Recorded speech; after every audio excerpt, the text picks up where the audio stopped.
Neste vídeo, iremos iniciar o estudo dos sistemas de equações diferenciais. Começamos por introduzir alguma notação. A variável independente será tipicamente a letra t, correspondendo ao tempo. As variáveis dependentes no plano serão x e y, em R3 será x, y, z. Em geral, considerando resultados em Rn, vamos utilizar os índices. O espaço de fases pode ser o espaço físico, aquele em que nós vivemos, poderá ser o espaço posição versus velocidade, poderá ser num modelo epidemiológico em número de infectados, suscetíveis, recuperados, etc. Pode não ser o espaço que nós estamos habituados a pensar como sendo o espaço físico, e o espaço de fases poderá representar outras quantidades físicas a medir. O exemplo vem da segunda lei de Newton, F igual a ma. Consideremos então a aceleração e vamos pensar que F é uma força que pode, em geral, depender de t, do tempo, da posição x ou da velocidade, caso, por exemplo, de forças de atrito. O sistema de equações gerado, quando consideramos como variável ou fase a velocidade, fazendo y igual a dx dt, reduz-se a estas duas equações, em que dy dt é igual a 1 sobre mf. Temos assim um sistema de equações de primeira ordem, a partir de uma equação diferencial de segunda ordem. Como podem ver, o espaço físico onde a partícula se movimenta é uma dimensão, correspondendo a x de t. O espaço de fases, correspondendo ao modelo aqui considerado, é duas dimensões, porque incluímos a posição e a velocidade. Um exemplo clássico é o pêndulo matemático, onde consideramos uma haste na qual está pendurada uma massa. Essa haste está fixada numa parede, tipicamente. Esta haste movimenta-se sem atrito e vamos medir o ângulo que a haste faz com a vertical. Utilizando técnicas da física de equilíbrio de forças, pode-se deduzir que a segunda derivada de θ é igual a menos gravidade vezes seno de θ. O sistema assim que se deduz utilizando a velocidade angular como variável ou fase é este que está aqui.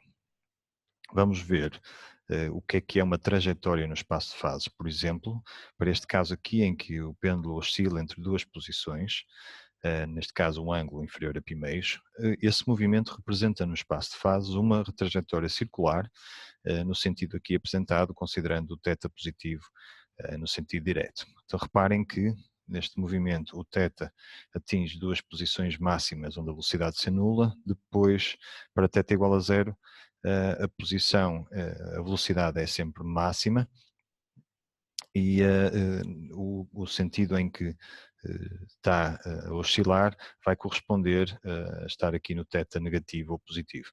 Portanto, aqui no na nossa trajetória no espaço de fases, nós vemos a oscilação da seguinte forma, vemos que a velocidade, se começar no ponto de velocidade zero, o θ será máximo, depois atinge uma velocidade máxima em módulo, portanto o sinal depende de para que lado é que está a oscilar.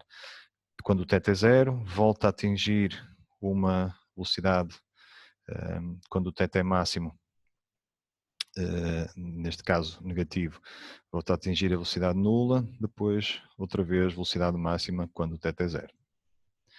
Em geral, uma equação diferencial de segunda ordem, linear, de coeficientes constantes, transforma-se sempre num sistema linear se utilizarmos a variável auxiliar y'.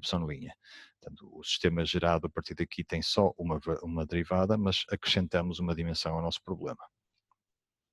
O caso que nós iremos estudar será sempre de um sistema autónomo, ou seja, em que f não depende explicitamente de t e também não vai depender explicitamente de x'.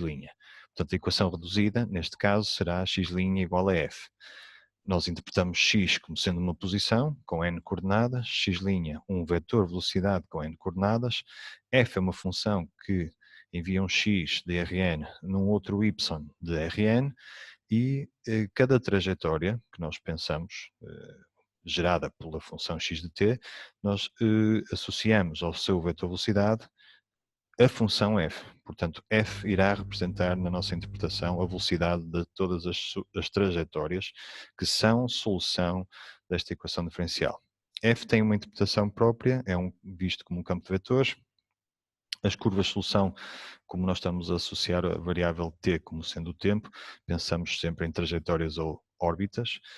Haverá uma condição inicial determinada por um x de zero, um ponto inicial, e a equação diferencial gera um sistema de equações diferenciais, porque em cada coordenada há uma derivada correspondente à componente associada da função f. Então, porquê que nós pensamos nestas funções f como campos de vetores? Primeiro, a cada ponto nós associamos um vetor e, portanto, pensamos que o domínio são os pontos todos de Rn e o contradomínio associamos a noção de vetor aplicado a esse ponto x. Vejamos um exemplo gerado pelo software pplane.jar. O software escolhe uma grelha de pontos, a cada ponto ele vai calcular o f de x correspondente e depois desenha nesse ponto o vetor f de x. Portanto, as trajetórias que estão aqui desenhadas são de tal maneira que em cada ponto elas são tangentes ao f de x e mais ainda são percorridas de tal forma que a velocidade tem que ser exatamente o vetor f de x.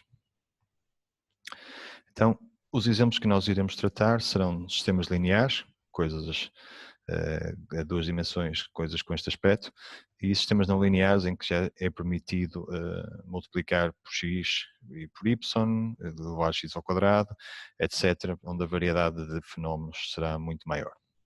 O caso dos sistemas lineares irão ser descritos totalmente, vamos calcular a solução geral de todos os sistemas lineares e vamos desenhar os retratos de fase para todos eles também.